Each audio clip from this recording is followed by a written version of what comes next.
Senhoras e senhores, boa tarde. Sejam todos bem-vindos ao segundo turno de palestras do segundo dia do primeiro Congresso Internacional de Ciências Policiais da Polícia Militar do Distrito Federal. Pedimos a todos que desliguem seus aparelhos celulares ou coloquem no modo silencioso. Esta palestra será proferida pela professora da UNB, doutora Cristiane Fayad Moura, cujo tema será Perfil Psicográfico e Mapeamento de Competências na Segurança Pública. Esta palestra será coordenada pelo professor doutor e capitão da Polícia Militar do Distrito Federal, Tiago Gomes Nascimento, que também fará a moderação dessa palestra. Senhoras e senhores, muito boa tarde. Com a devida permissão do senhor Coronel Ferro, reitor do ISCP, cumprimento a todos. Para a gente é uma grande honra ter hoje conosco aqui a professora Cristiane Fayad, né, amiga de longa data, a gente já pode falar assim, né, já são mais de 10 anos que a gente vem trabalhando juntos. A professora Cristiane Fayad vem contribuindo com a Polícia Militar do Distrito Federal. A gente tem a honra de receber, sem sombra de dúvidas, a maior especialista em avaliação psicológica na área de segurança pública do Brasil. A professora Cristiane Fayad foi responsável, nos últimos 15 anos, por trazer luz a esse tema. Ela foi responsável por fazer a avaliação psicológica da Polícia Federal, das polícias militares estaduais, Rio de Janeiro, São Paulo, Minas, Brasília e segue relação, das polícias civis. Então, ela tem uma grande experiência com avaliação profissiográfica, o estudo científico do cargo, como ela vai melhor trabalhar aqui mais tarde, e ela vai poder passar um pouco dessa experiência e, principalmente, é importante para as outras instituições policiais que estão aqui assistindo à palestra dela, para verificar como é que isso tem sido hoje relatado no ambiente jurídico também, né? O quanto as instituições policiais, às vezes, podem ter o seu papel de formação, de ingresso dos seus policiais comprometidos quando a gente tem uma deficiência na parte da avaliação psicológica também, né? Então, a professora Cristiane Fayad vem desenvolvendo pesquisas com a PMDF. Ela foi responsável, recentemente, por fazer o perfil profissiográfico do capitão, dos capitães, do cargo de capitão, e agora está desenvolvendo o do soldado, que nós vamos utilizar nos próximos anos, nos nossos concursos públicos, né? Então, é muito importante o que ela vem aqui trabalhar hoje, né? Tratar hoje. A professora Cristiane Fayad é graduada mestre e doutora em psicologia pela Universidade de Brasília e coordena 2 grandes laboratórios, né? Um é o LabPAN, que é o Laboratório de Avaliação Psicológica, Pesquisa e Avaliação de Medidas, e ela coordena também um outro grupo, que agora chama Perfil, né, que trabalha também nessa área de avaliação psicológica na área de segurança pública e privada, né? Também trabalhando nisso, ela vai falar um pouquinho também. Cris, muito obrigada pela sua presença, e a gente está à disposição para tudo aqui. Obrigado mesmo. Bem, boa tarde a todos e a todas. Ele já me apresentou, sou a professora Cristiane Fayad. Eu queria só apresentar o meu grupo de pesquisa, que ali se encontra, né? Então, uma parte dele, né? Somos 19 ao todo, hoje na Universidade de Brasília. Bom, eu quero agradecer, né, o tanto que, para mim, é caro falar sobre esse assunto aqui, nesse primeiro evento. É um evento de suma importância, né, para a área de segurança pública, então, eu começo de verdade agradecendo o convite que me foi feito. Antes de falar de análise profissiográfica, mapeamento por competências, né, no contexto de segurança pública, eu quero voltar um pouquinho, né, com todos e falar em que contexto estão inseridos, né, dentro da segurança pública essas 2 técnicas. Eu acho que hoje nós precisamos falar sobre o contexto de concursos públicos para que, então, nós possamos entender um pouquinho sobre profissiografia e mapeamento. Isso no contexto de segurança pública. Comumente, né, é onde essas 2 técnicas estão vinculadas, principalmente à análise profissiográfica. Isso por exigências legais e normativas que eu já mostro para vocês. Então, qual é o objetivo hoje de um concurso público, né? Provimento de vagas públicas, obviamente. Mas qual é o objetivo da avaliação psicológica num contexto de concursos públicos? O objetivo é identificar se um candidato ou uma candidata ele tem características que são esperadas ou condizentes para o cargo pleiteado. E isso traz, então, como resultado, a aptidão ou a inaptidão desse candidato no concurso. A questão é, esse é o objetivo que, de fato, traz a avaliação psicológica. Certamente, nós temos uma ideia, um olhar da justiça diferente da realidade, se assim eu posso dizer, né?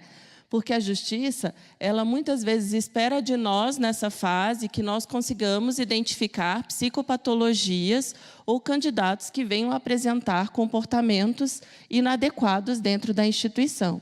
Aqui nós encontramos uma primeira divergência, né, de objetivos, o que é real e o que, de fato, esperariam, né, desta avaliação. Só que, ao pensar que eu tenho necessariamente que identificar características que se adequem ao cargo, eu venho com duas perguntas importantes nesse processo. Que perfil é esse? Que cargo é esse, né? E quais são esses requisitos psicológicos necessários para a adequação ao cargo? Eu trouxe, então, para um exercício inicial, o fluxo da avaliação psicológica de concursos públicos. Eu lembro que, quando a primeira vez eu fiz esse fluxo, nós tínhamos 6 fases, hoje nós temos 15, né? Na parte vermelha, nós temos identificadas quais são as fases que exigem, de alguma forma, que eu falo mais tarde, algum conteúdo da análise profissiográfica ou do mapeamento por competências. Então, uma avaliação do concurso, ela começa com uma previsão legal, ela traz a composição de uma banca interna e externa. Então, aqui, interna, nós temos como exemplo a Polícia Militar do Rio de Janeiro, que por um tempo, né, hoje, salvo engano, modificaram, né, esses últimos anos, realizava o seu concurso, ou um exemplo da própria Polícia Militar do DF, que contrata um agente externo para a sua polícia. Depois nós temos a definição dos requisitos, já vamos falar sobre isso, elaboração de edital, e assim seguimos o fluxo até o curso de formação. Então, eu vou começar falando um pouquinho de quais as implicações que nós temos da análise profissiográfica e do mapeamento, antes mesmo de falar dessas técnicas. A primeira delas, e muito importante para a seriedade, né, do processo seletivo, são os cumprimentos que nós temos que ter dentro das normativas. Tá? 3 delas são importantes, 2 delas vinculadas a documentos federais. O primeiro dele é o Decreto 7.308, que é um decreto da Casa Civil, que ele exige aqui nesse texto, não sei se os senhores e as senhoras conseguem ler, né? Mas ele exige que, em um processo de avaliação psicológica, sejam definidos todos os conhecimentos, habilidades, os requisitos psicológicos e restritivos do cargo para a avaliação psicológica. É uma exigência legal. Apesar de ser um decreto federal, nos últimos anos nós temos aplicado ele a todas as outras instâncias. O segundo versa sobre o investimento que houve do governo federal para a exigência do mapeamento de competências, né, que é o 5.707. Ele foi um marco legal de investimento em mapeamento por competências que comumente é utilizado em concursos públicos. Já os 2 outros documentos, eu já mostro o segundo. O primeiro é esse, do Conselho Federal de Psicologia. Ele é a resolução número 02 de 2016, que estabelece as regras que precisam ser cumpridas na avaliação psicológica, e uma delas é a exigência de que haja um estudo científico, aqui então chamado análise profissiográfica ou profissiografia. E, por fim, a resolução do Conselho Federal de Psicologia 09 de 2018, que estabelece todos os critérios de escolhas de instrumentos psicológicos para a avaliação psicológica, subdividida em testes, né, fontes fundamentais, que são os testes psicológicos, ou fontes complementares, que são outras possíveis medidas no contexto do concurso público. Então, vejam, Nós começamos com um marco legal, e a questão é, não é possível realizar uma avaliação psicológica sem que esse estudo científico do cargo tenha sido realizado. O segundo ponto é a elaboração do edital, onde nós temos aqui um exemplo. Estava amarelo, né, no site, mas mesmo que não dê para ler, aqui nós temos um extrato de quais são as características, algumas daquelas esperadas para o cargo de soldado policial militar, no concurso PMDF 2019. Né? Nós temos aqui um outro exemplo da Polícia Militar de São Paulo, que ela traz de uma maneira mais detalhada quais são essas características, e o extrato, que é publicado no edital, também traz informações. O que subsidia essa publicação é o estudo científico do cargo. Claro que, quando mal utilizado, né, em termos de editais, nós temos um exemplo que eu acho que todos acompanharam na mídia, que foi o concurso da Polícia Militar do Paraná, que foi seriamente criticado, porque teve o conteúdo de como se a exigência fosse masculinidade como critério de avaliação psicológica, o que foi um grande erro no entendimento do processo. O que foi masculinidade não foi um requisito exigido dos policiais. Na verdade, pegaram uma das dimensões que mensuram um teste psicológico que foi criado por Murray, né, com base em Murray. Esse teste é de 1947, e uma das facetas desse teste, uma das características que ele mensura, se chama masculinidade, e as pessoas publicaram isso erroneamente no extrato do edital. Então, eu explico mais à frente que não seria essa a nossa prática.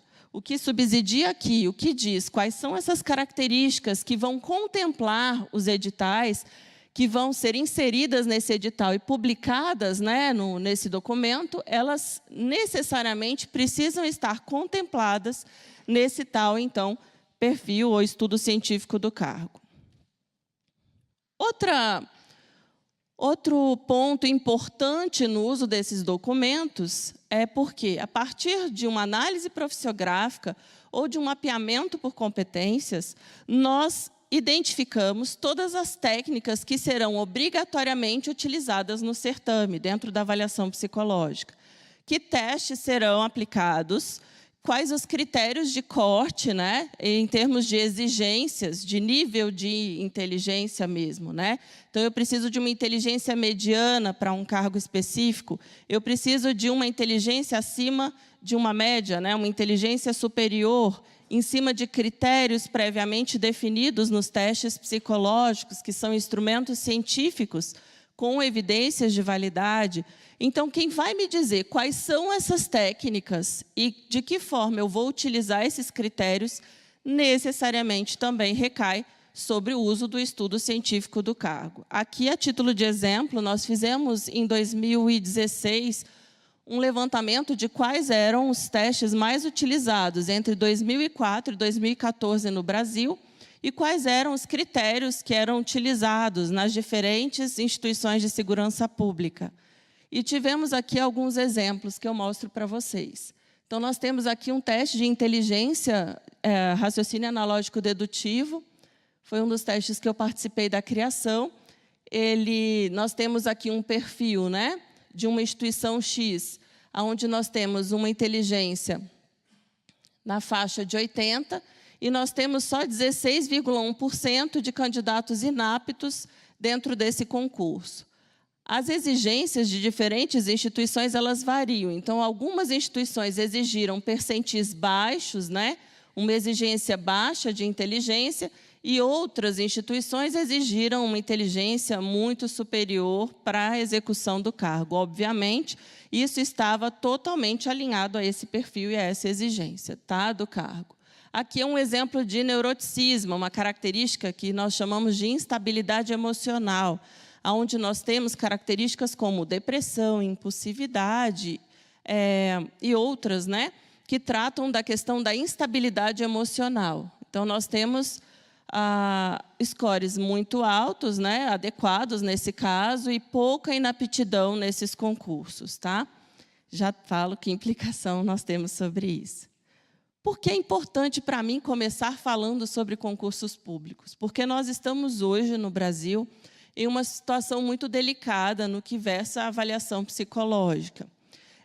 Num estudo que o delegado Santos, né, da Polícia Federal, realizou, em 2016, ele publicou isso na Polis, ele identificou que, nos últimos anos, numa comparação do concurso deles, da Polícia Federal, de 2004 até 2012, houve uma queda significativa de candidatos inaptos nos concursos públicos.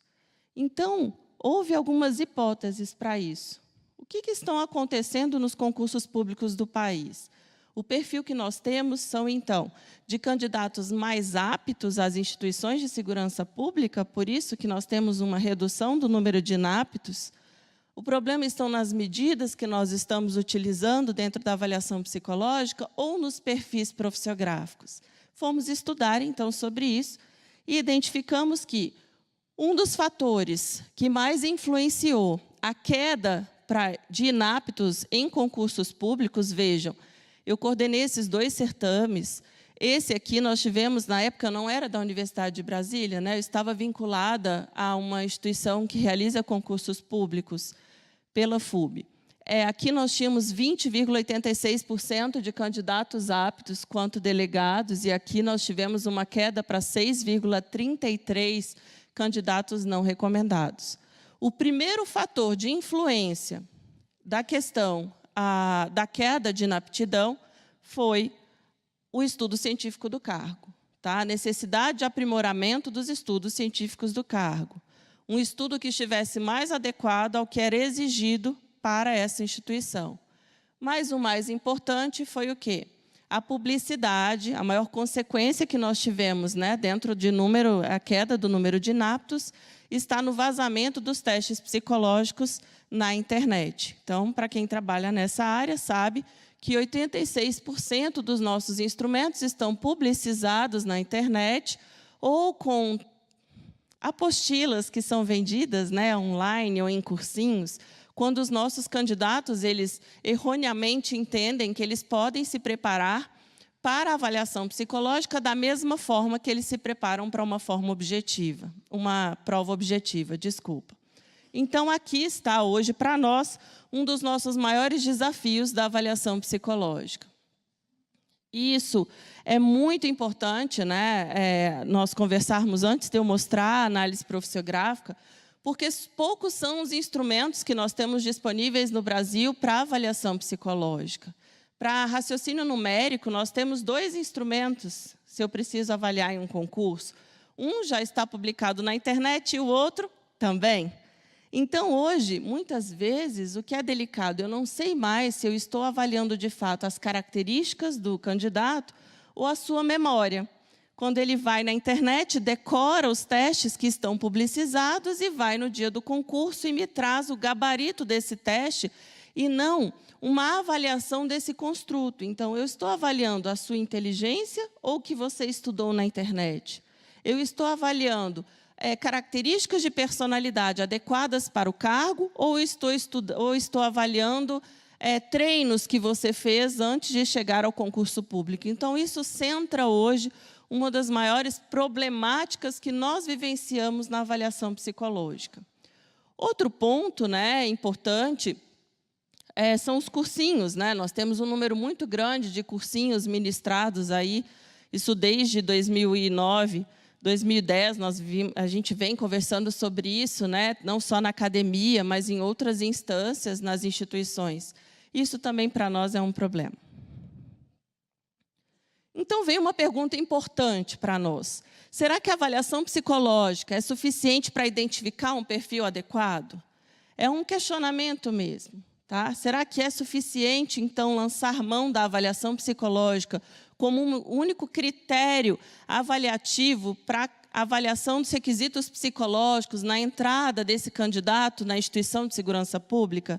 E a nossa questão, pelo menos, né, subsidiada pelos últimos estudos que o nosso grupo vem realizando, é que não. Por isso, há cerca de 5, 6 anos, a gente tem pensado em uma nova ideia, em uma continuidade da avaliação psicológica dentro do curso de formação. Como seria isso, né? Se eu tenho, então, um candidato que, muitas vezes, eu não tenho tanta certeza, olha que eu sei que é uma afirmação delicada, né? Mas eu não tenho muita certeza do quão ele é apto para aquele cargo, só por meio da etapa de avaliação psicológica.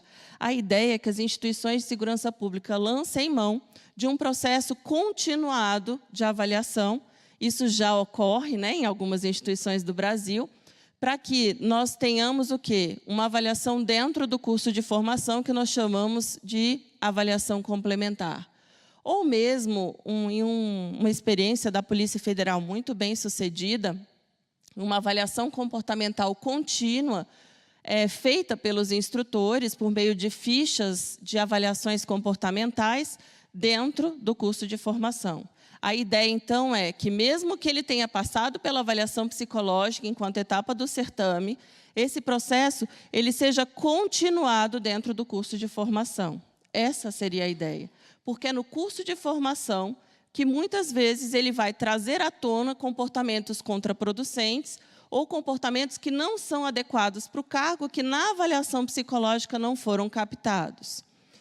Outra ideia, certamente, né, que nós temos dentro do uso do instrumento profissiográfico e do mapeamento por competências é o que nós já temos realizado nos últimos anos, que são as atualizações das matrizes curriculares nos cursos de formação. Então, dito isso, eu posso entrar agora no que nós chamamos das técnicas de análise profissiográfica e mapeamento por competências. E por que eu faço questão de começar com essa fala? Do que adianta, então, nós investirmos em estudos científicos, de uma fala tão bem colocada do professor Fábio Iglesias ontem, né, de investimentos dentro até mesmo da psicologia, de melhorias dentro do contexto da segurança pública, se há um trabalho bem anterior de casa mesmo, que nós temos que fazer para a melhoria dos nossos cursos de formação e dos nossos processos de seleção. Porque concurso público, avaliação psicológica, perfil profissiográfico e mapeamento por competência em segurança pública, necessariamente ele está vinculado em um contexto entre a psicologia e a justiça. Eu, psicóloga, eu tenho que dar conta de um policial que ele, de fato, tenha um perfil adequado para aquela instituição, mas, ao mesmo tempo, eu tenho um aspecto jurídico muito importante dentro de uma série de importantes princípios jurídicos que eu não posso burlar, porque eu tenho aqui um contexto que é a união desses dois saberes.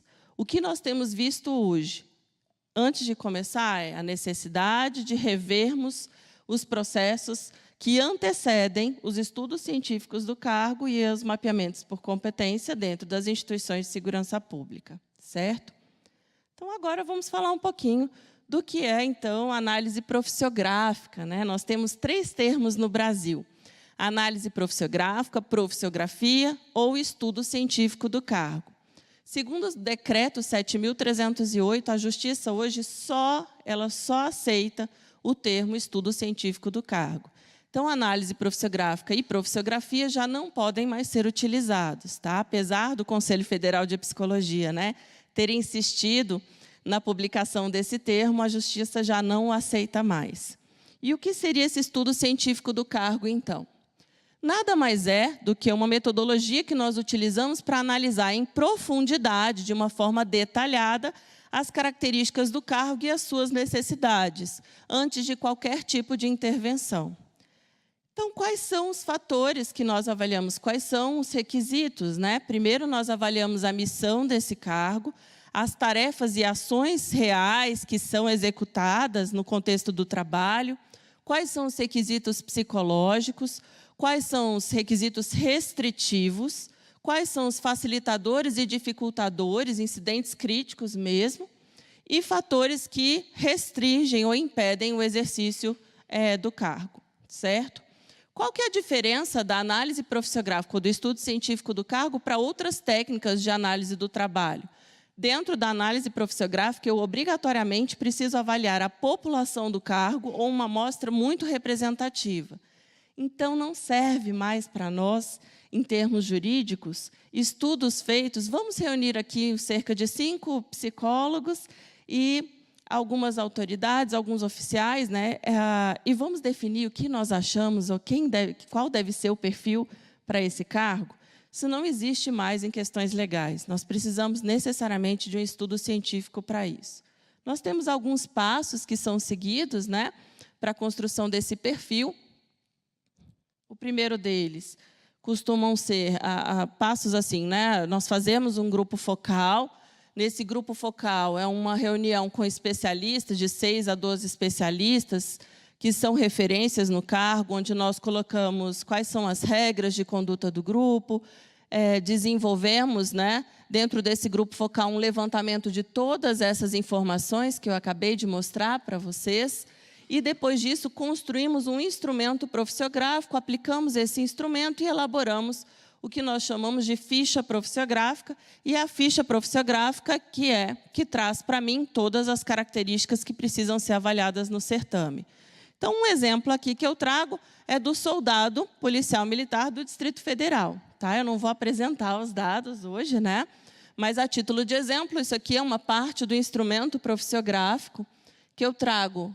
Esse grupo hoje, né, ele traz um grupo que foi feito com um grupo né, de policiais que atuam na área administrativa e outro grupo que atua na área operacional. Até então, no Brasil, os grupos eram realizados de forma conjunta, mas a nossa experiência tem mostrado que é muito interessante que nós façamos esse grupo separadamente.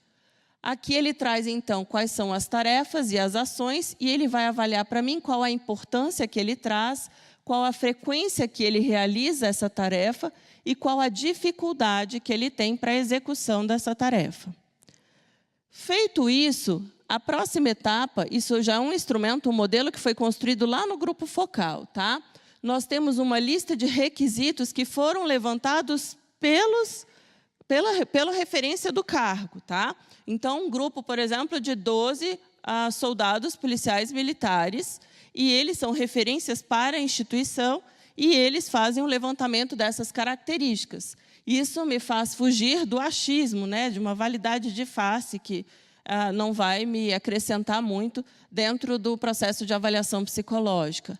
E aí aplicamos no efetivo e vamos identificar o quão importantes são essas características para a execução da tarefa.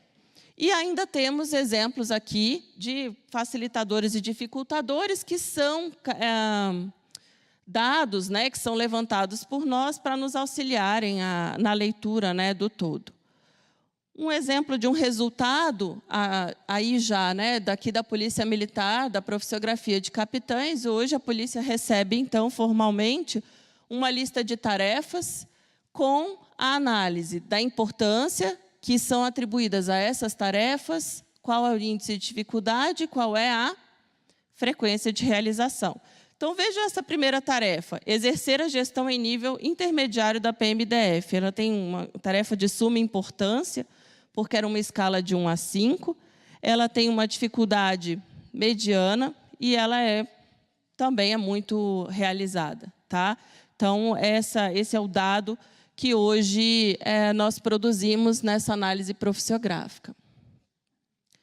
Aqui nós temos um exemplo dos requisitos, né, psicológicos. Então, esses são os 5 primeiros que foram escolhidos. O mais importante para o cargo, segundo os ocupantes, é honestidade, postura ética profissional, controle emocional, responsabilidade e bom senso.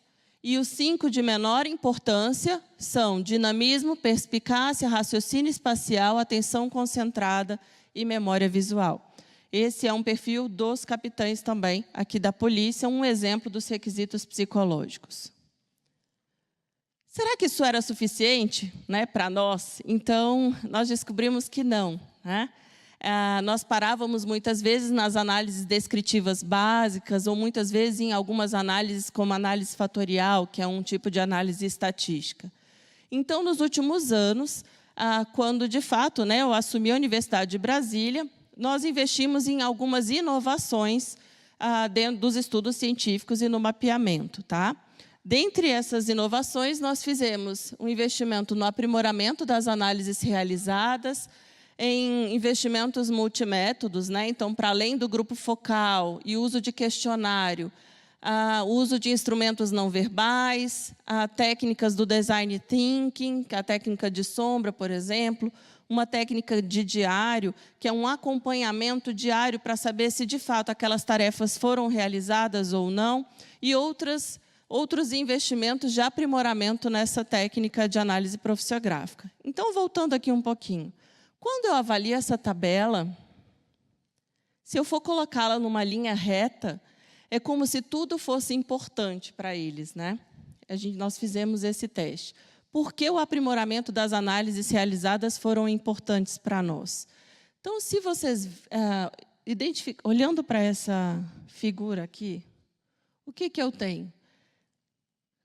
Esse é o perfil de um estudo que nós fizemos apenas com as análises descritivas básicas. Então, quando eu vejo a média atribuída à importância das tarefas para os policiais, eu vejo quase que uma linha reta. Concordam comigo? Então, nós pensamos, será mesmo que eles acham tudo importante? Será que é tão linear assim essa ideia, né, de importância dessas tarefas? Fizemos um investimento de uma análise um pouco mais aprimorada, ou bem mais aprimorada, a teoria de resposta ao item, para que nós pudéssemos identificar qual seria a competência de cada indivíduo ao responder o item, de que dificuldade ele teve para poder responder aquele item, ou qual seria o seu desempenho, se de fato aquilo era importante para ele, pensando nesse indivíduo e não em um conjunto de respostas do grupo, né? E lançamos mão do modelo de créditos parciais, né? Uma análise estatística, e vejam o que ela nos mostrou. Não quer dizer que essas tarefas elas são importantes para todo o grupo. O que ela começou a nos mostrar, que é em termos de importância, de frequência, vejam aqui, nós tínhamos esse perfil e começamos a avaliar que esse perfil ele era muito diferenciado do que nós esperávamos anteriormente com análises mais básicas. Agora, vejam como é importante para nós. O que nós achávamos que não tínhamos dificuldades na execução das tarefas, ou que eram dificuldades um pouco lineares, né? Então, todos têm o mesmo perfil de dificuldade, as tarefas não são tão difíceis assim para que eu possa executá-las. Os dados nos mostraram que não, nós tínhamos uma diferença significativa aqui no desempenho ao avaliar as dificuldades dos testes. E é isso que o curso de formação precisa entender. Porque, muitas vezes, pelo documento que nós comumente recebemos, nós não temos em que investir. Eles não têm dificuldades para executar as tarefas. Mas, quando analisamos de uma forma mais detalhada, nós identificamos que esse perfil ele não é verdade. Há dificuldade, sim, e elas precisam ser compreendidas. Um outro investimento, né, que eu trouxe para mostrar para vocês é uma técnica não verbal que nós aplicamos recentemente, uma instituição de segurança pública, ou iconográfica, ou pictórica, né? Eu trabalho com medidas pictóricas desde 2009, quando eu estava no Rio de Janeiro. O que seriam essas técnicas? Ao invés de eu tentar entender o perfil apenas com a aplicação de questionários profissiográficos, onde eu vou dizer qual a importância, a frequência e a dificuldade que eu tenho na execução dessa tarefa, eu quero ir um pouco além. O que nós fizemos, então? Apresentamos algumas figuras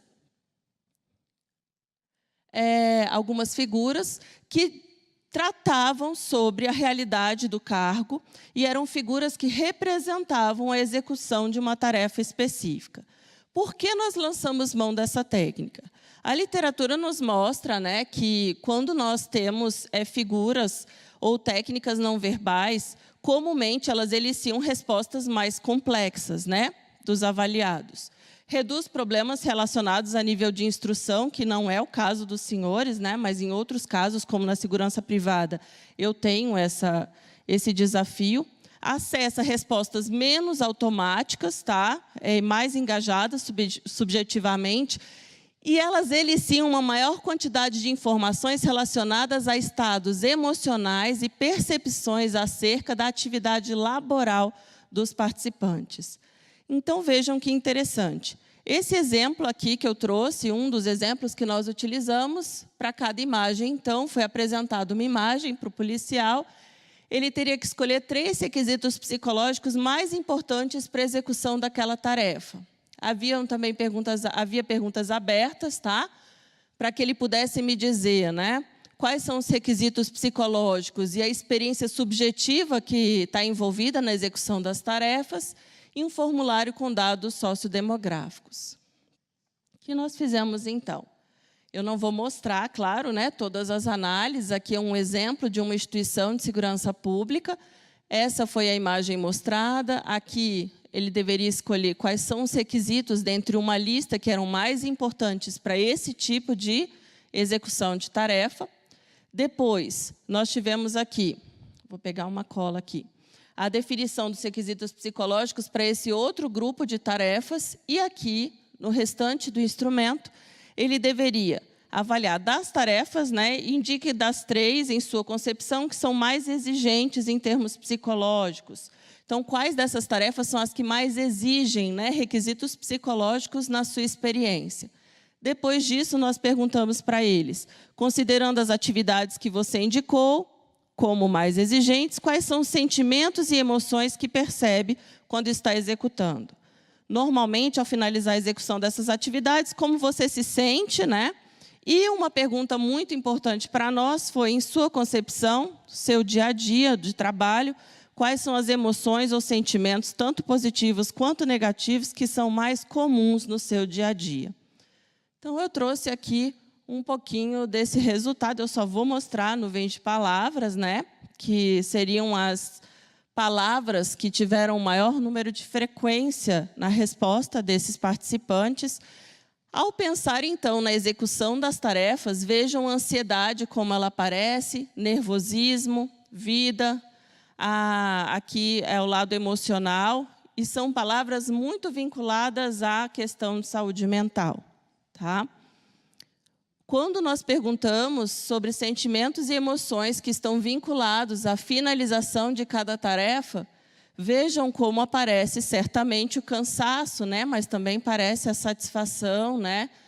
O contexto físico, a sentir-se realizado, mas também esgotado e cansado, com uma certa ênfase, né? Interessante, aqui ainda aparece mais ressaltado. E vejam aqui esse dado. Dentro do cotidiano de trabalho, como eles se sentem? Aqui nós temos, claramente, eu tenho alguém que está frustrado, mas, ao mesmo tempo, satisfeito, né? E aí eu respondo uma questão que me fizeram em uma reunião do comando, né, quando dizem assim, eu tenho um policial muito bom, que ele está com um sorriso no rosto. Aí veio o questionamento, mas a qual custo? Né? Que custo tem esse sentimento? E esse dado ele é muito importante para nós, porque ele mostra uma ambivalência muito grande. O que quer dizer trabalhar cansado com esse sorriso no rosto? Quer dizer a satisfação, mas também há sentimentos de frustração e sentimentos que colocam em xeque a questão de saúde mental, e nós precisamos falar sobre isso, tá? Eu trouxe o exemplo dessa técnica só para mostrar para os senhores e para as senhoras o tanto que é importante, muitas vezes, nós lançarmos mão de técnicas que vão além do prescrito, né? Só para finalizar, e o conceito, a questão do mapeamento por competências. Eu não vou entrar no mapeamento sem antes falar rapidamente para vocês como a literatura vê isso, né? Quando um aluno fala para mim que quer estudar mapeamento por competência, eu fico assim, já até preocupada, porque nós temos uma literatura muito difusa, são 12 diferentes teorias e definições, né, de competências. O que nós temos adotado são de 2 autores, Freitas e Brandão, que dizem que competências podem ser entendidas como combinações sinérgicas de conhecimentos, habilidades e atitudes expressas pelo desempenho dentro de um contexto organizacional, as quais agregam valor à pessoa e às organizações, né? E à organização. O que quer dizer isso, então? A competência, obrigatoriamente, ela precisa ser expressa de uma forma que ela seja observável, intencional e consciente, tá? Então, nós seguimos o modelo de identificar uma combinação entre os conhecimentos, habilidades e atitudes, que são outros também, né, além dos chás, que o indivíduo mobiliza para alcançar um determinado propósito de trabalho. Então, eu tenho conhecimento, que é o prescrito mesmo, o que eu devo saber para realizar a tarefa, uma habilidade, que é a questão da execução dessa tarefa, e o que eu devo, uma questão mais atitudinal, né? De querer mesmo, mais voltada para o indivíduo, que é a questão atitudinal. Nós temos muitos modelos, né? Por mais que as pessoas tentem discutir esses diversos modelos, nós não temos um que tenha atendido no Brasil da melhor forma, né, que tenha atendido a todas as necessidades para quem trabalha com mapeamento por competências. Dentro da segurança pública, o que eu posso afirmar, né, desses últimos anos de experiência, é que o que melhor atende no mapeamento por competências é o mapear essas competências por meio de competências técnicas e competências comportamentais, aonde eu uno conhecimentos e habilidades, né, para formar a competência técnica, e aonde eu faço a união de atitudes, que são questões mais voltadas para o indivíduo, modo de ser e comportar-se e agir. Então, eu tenho também algumas habilidades, mas que são voltadas para o indivíduo, que são questões comportamentais. E como nós fazemos isso? O que nós fazemos nós seguimos o modelo clássico de formação de competências, também feito por meio de grupos focais, tá? E esses grupos focais, os policiais, eles têm uma aula sobre competências antes do grupo, eles aprendem mesmo o beabá de competência, como montar, né, uma frase. Então, eu tenho que ter um verbo, um objetivo de ação, uma condição, um critério, e isso que vai me formar uma competência. Ele tem toda uma explicação. No grupo focal, eles montam esse documento para nós e conosco, né, com o nosso grupo de pesquisa. E, além disso, ele ainda tem uma outra atividade muito importante para nós hoje, que é dividir quais são as competências que são competências de cunho individual e quais são competências que são competências de grupo, de equipes, tá? Por que isso é importante? Porque a literatura hoje ela trata competências voltadas para grupos de uma forma muito genérica. E a gente tenta fugir disso quando nós tratamos de segurança pública. Para nós, competências gerais não são interessantes, tá? Isso é muito importante. A competência, ela necessariamente está vinculada a uma das tarefas que foi levantada lá na análise profissiográfica. Então há diferença, há uma união entre as duas técnicas? Exatamente isso. No nosso grupo, nós começamos primeiro o estudo científico do cargo, tá? Entendemos a natureza das tarefas para além do prescrito. Então, não estou interessado no procedimento operacional padrão, não. Eu quero listar o que de fato acontece. Eu preciso escutar isso para montar um estudo científico do cargo. A partir dessas tarefas que lá foram mapeadas, aí eu entro no mapeamento por competências. Então, neste grupo focal, esse grupo de policiais administrativos de um lado e operacionais de outros, eles vão listar para mim quais são os conhecimentos e quais são as atitudes necessárias para cada uma daquelas tarefas que foram elencadas na primeira técnica que eu expliquei, que é a análise profissiográfica. Tá? Então, aqui, por exemplo, conhecimentos e habilidades, né? Aqui, por exemplo, eu tenho um exemplo de conhecimento que é... Aqui, o exemplo primeiro, normas e legislações institucionais, ou norma culta da língua portuguesa, né? Depois disso, levantados individualmente, nós construímos junto com eles as competências técnicas e as competências comportamentais. A pergunta que eu sempre recebo nesse momento é por que fazer o levantamento dos chás? Porque é a partir desse material que nós levamos, né, todo o subsídio para a revisão das matrizes curriculares. Então, quando eu tenho só as competências técnicas e as competências comportamentais diretamente produzidas, é muito difícil, aquilo me auxilia a montar objetivos instrucionais para as disciplinas. Quando eu tenho esmiuçado uma fase anterior, que são os conhecimentos, habilidades e atitudes necessárias, aquilo me traz um dado que possibilita eu rever a matriz curricular do curso de formação, se ela de fato está alcançando conhecimentos e habilidades que precisam ser formadas naqueles policiais.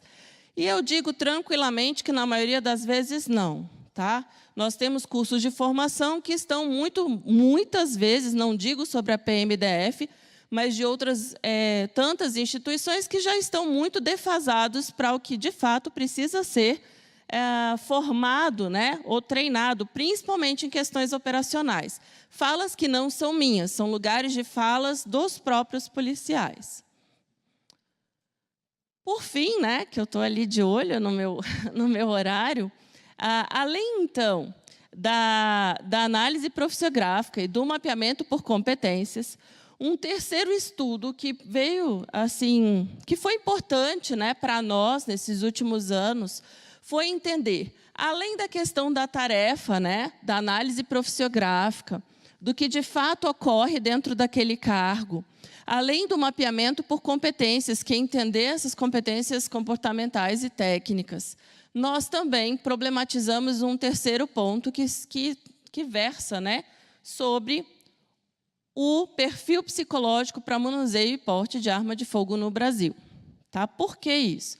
Em um levantamento que eu iniciei em 2008, nós fizemos um estudo sobre como comumente no Brasil vêm sendo realizadas as análises, as avaliações psicológicas, né? Eu falei um pouquinho desse estudo lá no início. E nós observamos que algumas características psicológicas que são importantes para o uso da arma de fogo não estavam sendo mensuradas no concurso público. Tá? Então, isso nos mostrou que não era só o perfil profissiográfico e o mapeamento por competência que daria conta desse entendimento do perfil do cargo. Inserimos, então, um terceiro estudo, que seria a construção de um perfil psicológico para manuseio e porte de arma de fogo, mas aí acabou que ele tomou outras dimensões, não ficou limitado só à segurança pública, e hoje ele faz um estudo já sobre segurança pública, segurança privada e sociedade civil. Por que isso é importante? A instrução normativa da Polícia Federal, que versa sobre isso, ela traz critérios que, certamente, a polícia ela não precisa seguir, né? Estão isentos dessa aplicação. Mas nos trouxe um dado interessante. O primeiro é que o único perfil existente no Brasil para manuseio de arma de fogo foi feito por psicólogos. E até onde eu saiba, eu fui por muitos anos, né, a credenciada da Polícia Federal para avaliação psicológica para manuseio de arma de fogo. Eu, enquanto psicóloga, não uso arma de fogo. Então, quem sou eu para dizer quais são as características que são importantes para o manuseio, né? Então, isso foi um problema para nós, uma identificação de necessidade aí de um investimento de pesquisa, e assim fizemos. Nós fizemos um levantamento entre especialistas da área de segurança pública, primeiro, né, e elencamos 31 características que são importantes para a avaliação psicológica no contexto de arma de fogo. E deste perfil, nós estamos exatamente nessa fase agora de identificar quais são dessas 31 características aquelas que são importantes para a segurança pública, quais são importantes para segurança privada e quais são importantes para a sociedade. O dado que nós coletamos na segurança pública só retirou a empatia entre todas as outras características importantes para manuseio de arma de fogo. Tá? Até aí eu acho que deu para mostrar para todos que análise profissiográfica e mapeamento por competências, uma discussão enquanto técnicas, como elas são feitas, isso não abarca falar sobre segurança pública. Tá? Nós precisamos entender qual a importância do uso dessas técnicas, né? Por que elas são importantes. E para além do uso prescritivo mesmo, para além da legislação. Ela nos traz dados muito importantes para intervenções de gestão, né? No campo de gestão mesmo, falando não só sobre mapeamento por competência, mas em gestão por competência. De que adianta eu falar de saúde mental quando lá no início do concurso público eu não tenho um perfil que sequer descreva bem quem são esses candidatos que vão ser inseridos no meu concurso, na minha instituição? Né? Como eu vou problematizar a questão de saúde pública, de saúde mental, perdão, se eu tenho, muitas vezes, um curso que ainda não está alinhado àquilo que é necessário de fato, enquanto formação para esse futuro policial. Então, essas são questões centrais. E como resolver o problema da avaliação psicológica no concurso, que muitas vezes não é suficiente, eu espero ter mostrado isso para todos vocês. Então, tem um autor que, para mim, ele é muito caro, né, dentro da psicometria, que é minha área de atuação, é o professor Samuel Messick. Ele fala assim, que a validade de um julgamento avaliativo, né, integrado do grau em que a evidência empírica e as justificativas teóricas apoiam a adequação das inferências e as ações com base em resultados de testes ou outros modos de avaliação. A validade é um julgamento avaliativo, né, integrado. Dentro da avaliação psicológica, isso para nós é muito caro, porque a avaliação, então, dizer que eu tenho, né, predição, dizer que eu tenho um bom concurso, um bom perfil, ela só vai ser possível se eu tiver um conjunto integrado de evidências de que, de fato, eu estou no caminho certo.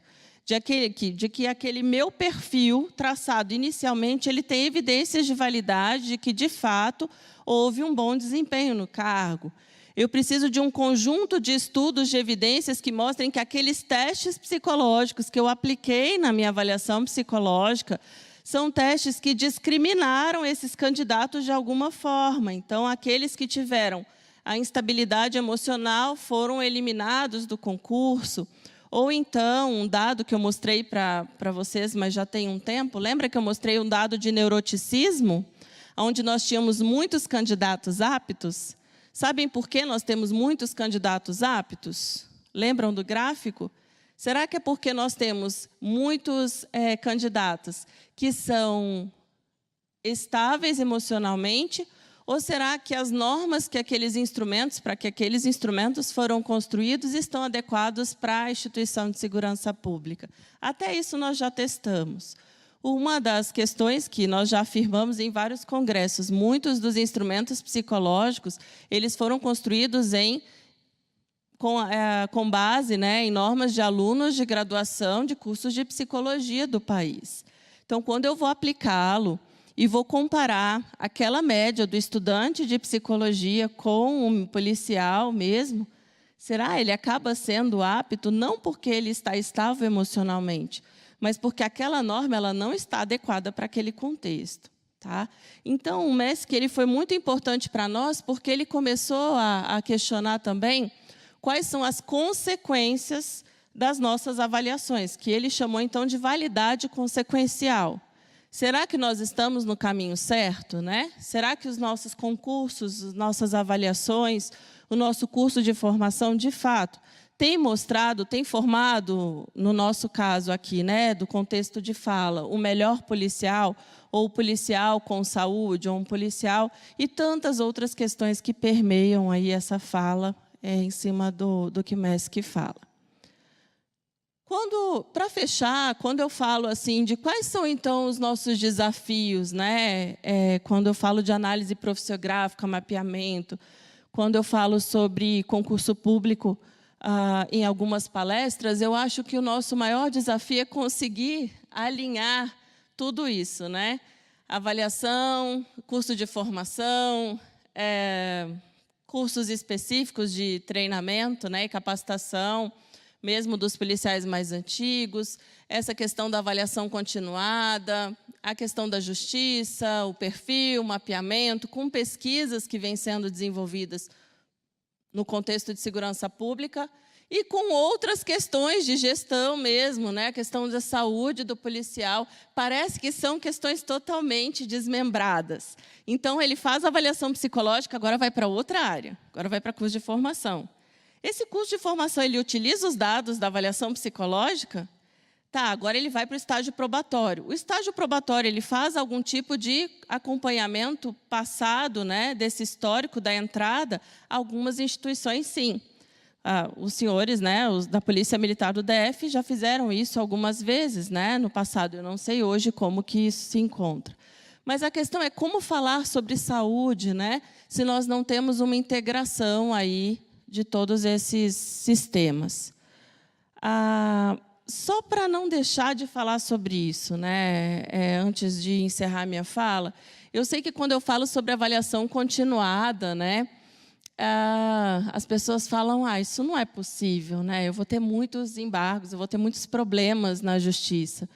Mas, ao mesmo tempo, nós precisamos, em algum momento, reconhecer que a avaliação que nós temos feito hoje, talvez, eu não vou afirmar que sim, elas não sejam suficientes. Eu tenho dados positivos, tenho dados de que alguns candidatos que foram bem avaliados na avaliação psicológica foram aqueles de melhor desempenho no curso de formação. Nós temos esse dado. Nós temos dados também de comportamento de candidatos que eram inaptos, entraram com a liminar, foram subjúdice, e aí eles entraram no curso de formação, alguns também foram os de melhor desempenho, né? Olha que dado contraditório. Mas não é porque ele é contraditório, porque a avaliação psicológica ela não dá conta de tudo. Ela não é suficiente. Nós precisamos ampliar. Se nós não ampliarmos a avaliação psicológica para o curso de formação, dificilmente nós daremos conta do que se chama avaliação psicológica.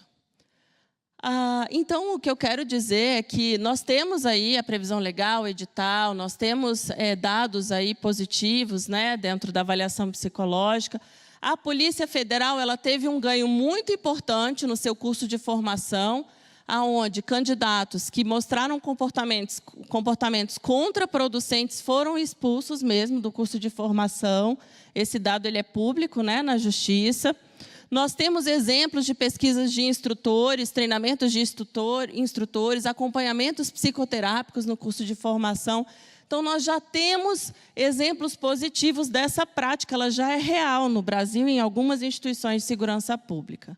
Sobre pesquisas, nós temos vários, né? Nosso grupo e outros grupos vêm estudando já há anos sobre evidências de validade de concursos públicos, todas as fases, né? O doutorado de um dos meus alunos, alguns estudos preditivos, né? Então, para a gente poder tentar identificar quais são os melhores critérios na literatura da área, que vão me dizer aquele policial que possivelmente ele vai desenvolver algum tipo de adoecimento. Então, nós temos características de personalidade, como instabilidade emocional e extroversão, que são preditoras de burnout, que são preditoras de estresse no trabalho. Nós já temos alguns dados muito bons sobre isso, com vários pesquisadores aí na literatura nacional e internacional. Outros estudos eu já comentei com vocês. Um deles também, um investimento na construção de medidas para esse contexto. Afinal, se eles estão expostos na internet, precisamos de novas medidas. Algumas delas vêm sendo construídas, então, para a instituição. Então, não é mais aquele teste do mercado, são novos testes construídos para a instituição de segurança pública. E novas técnicas de coleta de dados, como eu já falei. Acho que é isso, obrigada, e estou à disposição para tirar qualquer dúvida sobre o tema. Obrigada.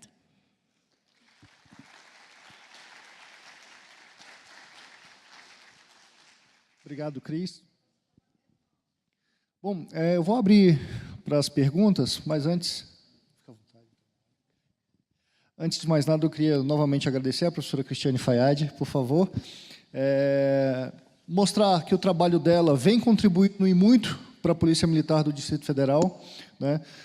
A gente está numa fase em que as matrizes curriculares dos próximos cursos de aperfeiçoamento de oficiais vão utilizar os dados da pesquisa de perfil com os capitães, né, para que a gente possa aprimorar o próximo curso de aperfeiçoamento de oficiais. Isso já foi passado pelo próprio chefe do Departamento de Educação e Cultura da Polícia Militar, e a gente espera que os resultados da pesquisa que foi feita com os soldados possam nos auxiliar a que os próximos concursos tenham realmente requisitos técnicos e comportamentais mais claros, mais específicos para a nossa atuação e que enseja a entrada de policiais mais capacitados, que desempenhem melhor as suas atividades. Eu vou abrir a pergunta às pessoas, né? Tem microfone aqui. Boa tarde, professora. Primeiro, tenente Leandro, aqui da PMDF. Eu vou fazer um pacote 2 em 1.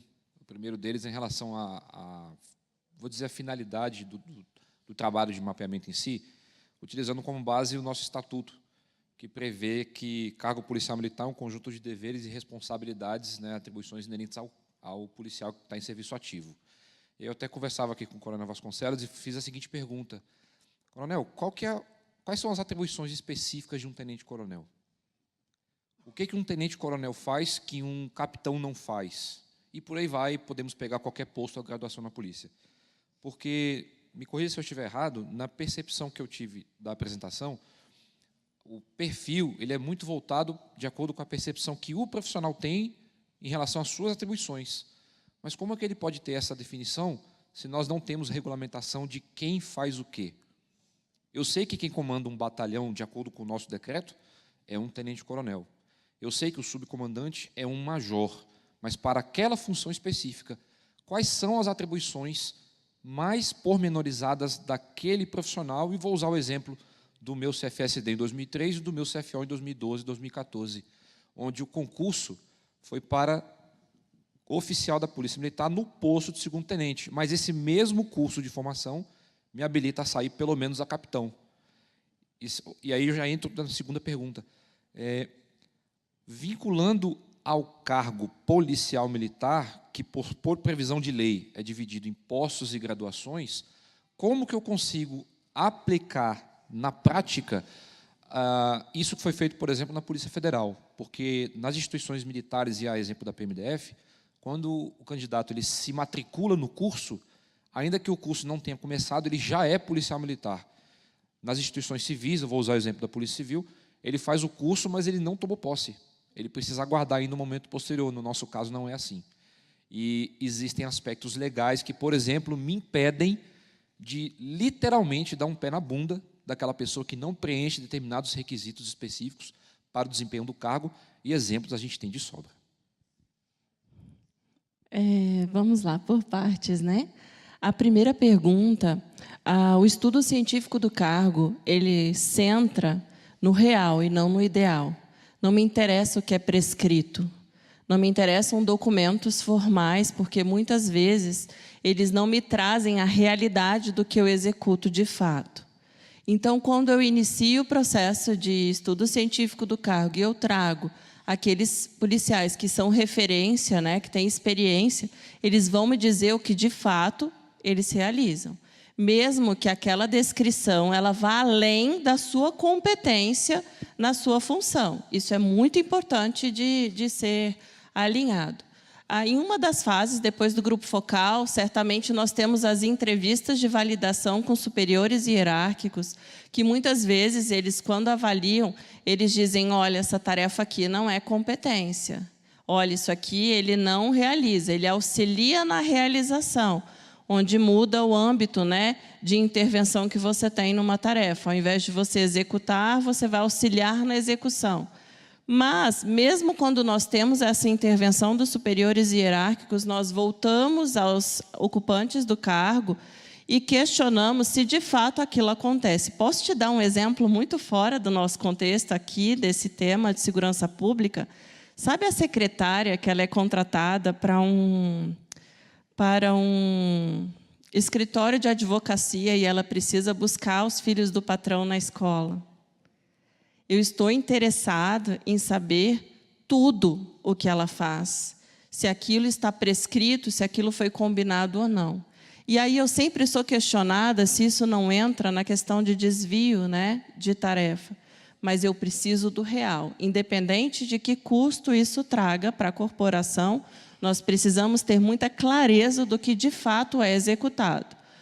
Hoje, então, na situação que nós temos em quase todas as instituições do país, com baixo efetivo, é muito complicado eu falar sobre esses limites, tá? Mas o estudo científico, para eu ser bem objetiva, é o real.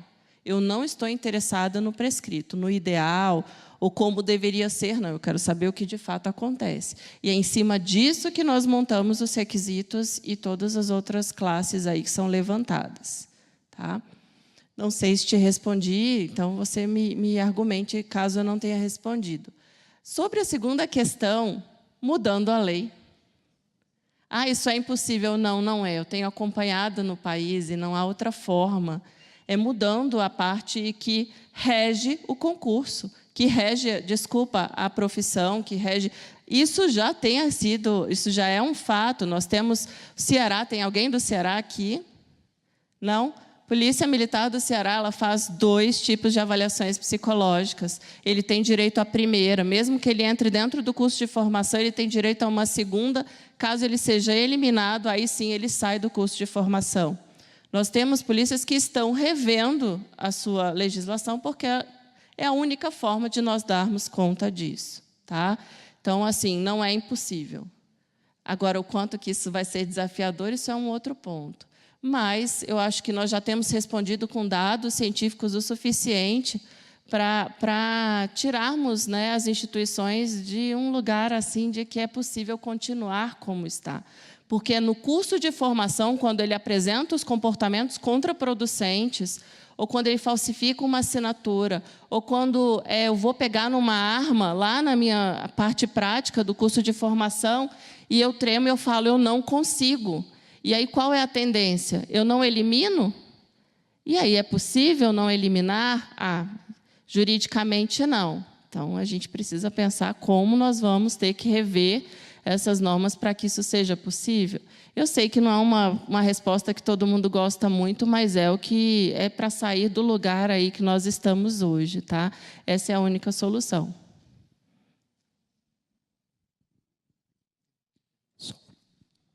Professor, boa tarde a todos. Sou o Major Alexandre, da PMDF, atuante no Departamento de Controle e Correição. A competência e as habilidades são colocadas de maneiras, né, precisas para análise do perfil profissiográfico. A senhora colocou isso. Contudo, a própria palestrante apresentou depois que tem a questão do porte e uso de arma de fogo. Eu vou além. É possível estender esses estudos para a questão de caráter, ética e análise de valores?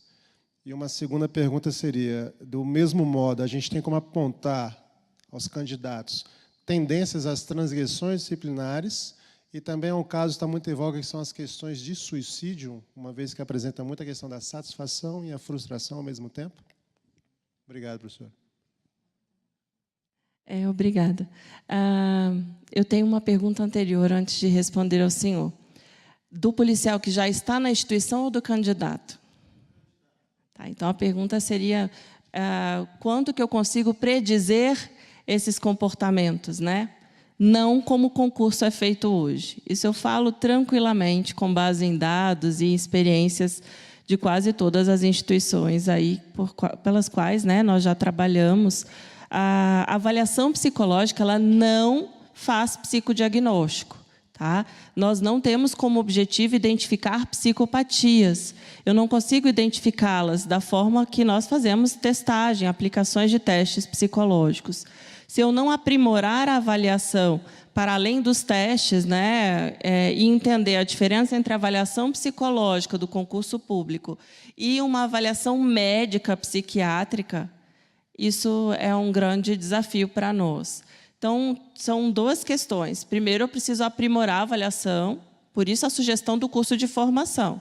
Quando eu faço essa avaliação psicológica com a testagem no início e continuo acompanhando esse policial no curso de formação, eu consigo identificar ideações suicidas, eu consigo identificar processos depressivos que já estavam, muitas vezes, maculados por medicações, né? Os testes eles não pegam, que seria o termo, né?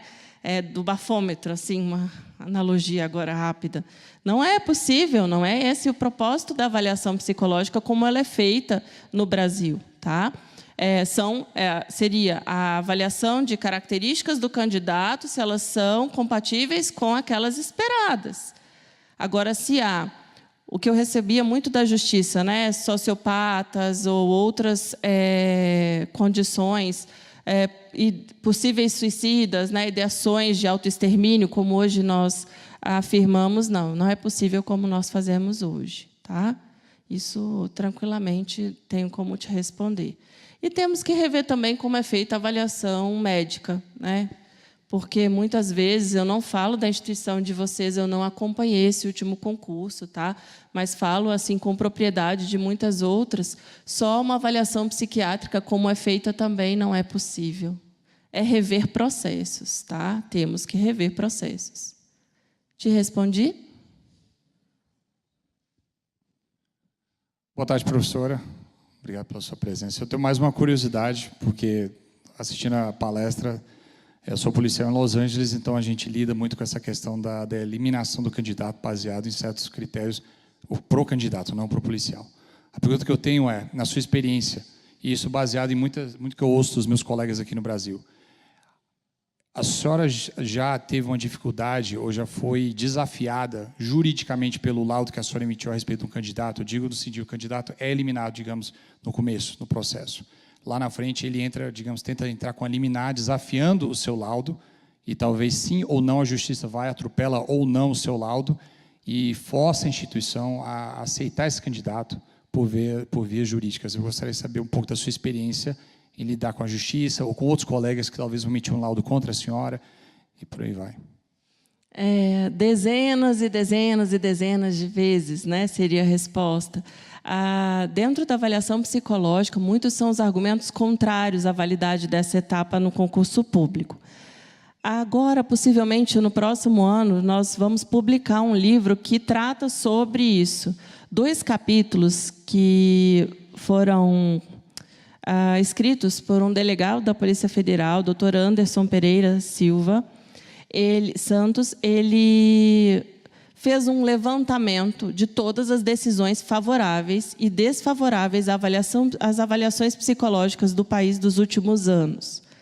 Então, isso mostra que é uma fase muito desafiadora. Quem não passa, entra com recurso, interpõe na fase administrativa e depois na fase do jurídico, né, na fase jurídica, na verdade, e utiliza de todos os argumentos possíveis, né, construindo lá a sua verdade. Então, nossos laudos são constantemente questionados por toda a natureza, desqualificando as técnicas, desqualificando o saber da psicologia, desqualificando os estudos científicos, os critérios utilizados, porque é um candidato que está inapto e que quer, a qualquer custo, reverter essa decisão.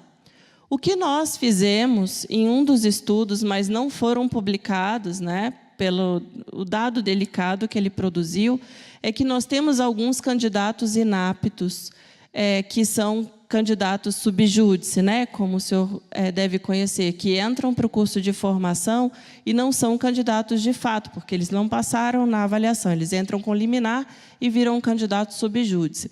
Esse candidato, nós temos dados de alguns daqueles que foram bem-sucedidos, mas nós temos dados de que muitos desses são aqueles que apresentam comportamentos contraprodutivos, temos casos de suicídio e homicídio, tá? Mas eu não posso generalizar e dizer que candidatos subjúdices são aqueles que apresentarão comportamentos inadequados, porque nós temos muitos casos de sucesso, de uma forma assim bem genérica falando, né? Daqueles que se destacaram no curso de formação, que tiveram um melhor desempenho, tá? Então é uma fala muito complexa, né, nesse lugar da psicologia, porque nós somos questionados de todas as formas. Eu acho que esse livro vai ajudar um pouquinho para quem está atuando nessa área. Boa tarde, doutora. Meu nome é Terceiro Sargento Couze, da Corregedoria PMDF. Em 1998, fui considerado não recomendado no psicotécnico com 4 alegações. Por meio de liminar, fiz o curso em 99, 2000, e em 2001 houve outro certame da mesma CESP-UNB, e por ter perdido no primeiro e no segundo grau, na Justiça, e o caso se encontrar no STJ naquele período, resolvi me candidatar novamente ao concurso, estando já na polícia de maneira precária. Fiz as 5 etapas do certame e a mesma banca, que é a banca do CESP-UNB, que ora não tinha me recomendado para o cargo em comento. Nessa segunda oportunidade, eu tinha até uma preocupação e acho que fui até muito mais nervoso para essa avaliação segunda do que na primeira. Na primeira, eu fui muito tranquilo, eu tinha certeza que passaria. E na segunda, desesperado por conta de alguns que falavam, certamente eles têm o nome de todo mundo que não passou no último e você não vai passar nesse segundo. E, felizmente, graças a Deus, fui bem recomendado nesse segundo, de modo que Sou um policial que tive que fazer 2 cursos de formação, lá em 99, 2000 e em 2002. A pergunta que visa, inclusive, suavizar aquele momento muito difícil que a gente passou, porque viver estando sub júdice, seja no curso, ou seja, prestando um serviço de excelência à comunidade, à Polícia Militar, não é fácil. E a minha pergunta reside quase que na resposta que a senhora deu anteriormente, é levar em consideração mesmo a capacidade de definição fidedigna do perfil profissiográfico do policial, visto que pessoas como eu, que outrora, no mesmo certame, foram considerados não recomendados e, posteriormente, foram considerados recomendados, outros que foram também considerados capazes e que, ao longo da nossa vida, na atividade laborativa, demonstraram plena incapacidade. Eu queria ouvir da senhora um pouco sobre isso. Muito obrigado pela atenção. É muito interessante, né, esse relato. O meu lugar de fala não tem nada a ver com o CESP, né, com a instituição que fez o seu concurso. É o meu lugar de pesquisadora e que acompanhou, né, nos últimos anos, tanto no âmbito de pesquisa ou como psicóloga responsável técnica pelos certames, né? Isso acontece porque a avaliação psicológica, da forma com que ela é feita, por meio de testes psicológicos, ela é uma testagem psicológica, e ela retrata uma fotografia daquele momento do candidato. Então, ela é um retrato. Esse retrato, quando feito em um outro momento, ele não aparece da mesma forma. Então, nós temos 2 situações específicas nesse caso. Candidatos que são aptos em um momento e inaptos em outro, ou o contrário. Não necessariamente com o mesmo perfil psicológico, tá? Porque o perfil dessa época ele modificou. Então, o senhor não foi avaliado pelo mesmo perfil e eu não sei se pelos mesmos testes. Mas, independente disso, não era o mesmo momento. E esse retrato ele modifica. Então, isso é algo que nós sabemos, tanto no nosso conhecimento da psicometria, os dados dos nossos testes, isso é muito, muito claro para nós. São retratos, tá? Uma outra questão importante, nós temos candidatos que são aptos na PM, inaptos na Polícia Civil, ou o contrário, porque os perfis são diferentes também. Então, a depender do perfil, eu vou apresentar resultados diferenciados, sim. Tá? Não tem como nós dizermos que, se eu fui apto, eu sempre serei apto, eu serei apto para qualquer instituição de segurança pública ou para qualquer cargo dentro da instituição, não. Isso não é uma verdade. Tá? Então, assim, não vejo nenhum estranhamento, porque essa é realmente uma realidade que nós comprovamos até com estudos de pessoas que foram aptas em alguns ou inaptas e modificam esse resultado. Tá? A sua situação, o seu preparo psicológico, o seu momento de vida, tudo isso vai intervir no resultado. E era a sua segunda testagem, né, também. Tá? Mas que bom, então, né, que aqui está. Tá? Obrigada. Bom, a gente vai ter espaço para mais uma pergunta. E, por favor, só peço à senhora que seja um pouquinho breve. Olá, boa tarde. Meu nome é Maria Isabel, sou enfermeira de trabalho da Polícia Civil. E o detalhe assim, que me chama a atenção e que é algo que a gente se debruça muito em debates é a questão do momento mesmo dessa avaliação do perfil do candidato e depois que ele entra na corporação e, enfim, todo o desdobramento da vivência e o impacto disso emocional, enfim.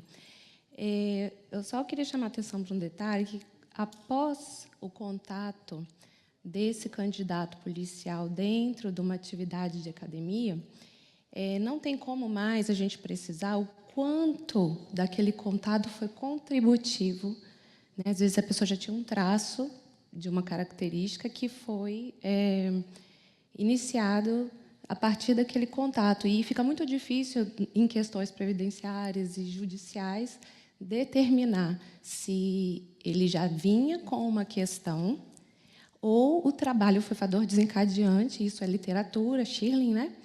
Então, é uma questão que nos interessa, até um contato posterior, para nos debruçarmos melhor, para ver qual seria uma solução melhor para a gente conseguir atuar. Nesse sentido, minha pergunta além dessa ideia de avaliação dentro do curso de formação, que vai trazer um questionamento judicial, vai que trazer, né, porque ele já teve o contato, então tem um impacto, e a gente não tem como precisar isso. Se tem alguma outra fomentação nesse sentido, do que seria adequado dentro da avaliação, das avaliações que você já executa. Bom, a primeira fala foi uma afirmação muito bem feita, né? Não tem como nós sabermos até onde aquilo é uma predisposição ou se houve um trigger, um gatilho, né? Onde o seu contato com o curso de formação traz à tona questões que estavam até então que não haviam sido, né, trazidas à tona. Mas qual seria? O que eu vejo hoje, por enquanto, é o curso de formação, com o entrave do fator legal, porque algumas instituições ele já é policial e aí fica difícil de retirar. O problema é que nós temos que sair de uma zona de conforto mesmo, até legalmente falando. Porque olha que fala é essa, ele já é policial, eu não tenho como tirá-lo. Então, ele já entra e eu só formalizo que ele está adoecido e assim ele vai continuar e ainda com uma arma na mão. Então, isso é um pouco complexo, eu não tenho uma resposta pronta, né? O que eu posso te dizer é que instituições que têm investido com um olhar mais aprimorado da avaliação psicológica nos cursos de formação têm tido um contato em termos de avaliação mais apurada. Então, você consegue prever comportamentos que, até então, você só conseguia quando realmente ele faz o uso indevido da arma, ou numa atuação policial, ou contra os próprios pares, ou contra si mesmo, como todos já vivenciaram em várias instituições do país. Eu citei a Polícia Federal, eu tive assim, a liberdade de citá-los, porque é público, eu posso até passar para algumas instituições, 2 casos de sucesso. Eles tiveram candidatos que mostraram comportamentos inadequados, de diferentes naturezas, que eu não vou, né, trazer aqui. Eles foram avaliados por uma junta durante o curso de formação e foram retirados da instituição ainda nessa fase. E eu acho que isso é um ganho muito importante para o que nós estamos falando. O que nós não podemos mais é continuar numa zona de conforto de fala mesmo, de que eu não tenho como tirá-lo, então eu vou legitimar o adoecimento e assim será, né? É muito complicado isso.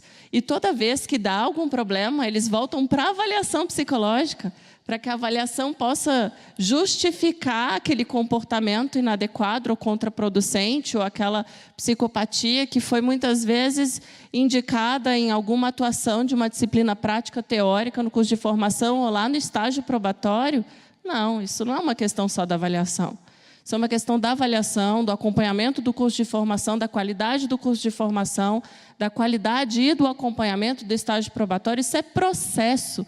Processo é uma conjunção, né, de links entre as diferentes etapas e não essa visão tão compartimentada que nós temos de etapas nas entradas aí de tantas instituições de segurança pública no país. Então, é bem complexo. Entendi sua pergunta, não tenho uma resposta pronta para ela. O que eu te digo é o que eu não vejo mais como possível, é uma atribuição de que a avaliação psicológica ela dará conta dessa predição. Não. Aí nós já não podemos mais, e já não podíamos há algum tempo afirmar isso. Entende? É bem complexo mesmo. Bom, eu agradeço a presença de todos, agradeço novamente a professora Cristiane Fayad por ter nos honrado com a sua presença. Obrigado, Cris. Oi. Sim.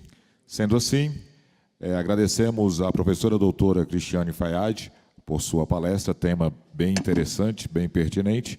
E, como forma de agradecimento por sua palestra, passo as mãos aqui do capitão Tiago, que irá fazer a entrega de um certificado e de uma singela lembrança por esse momento tão importante.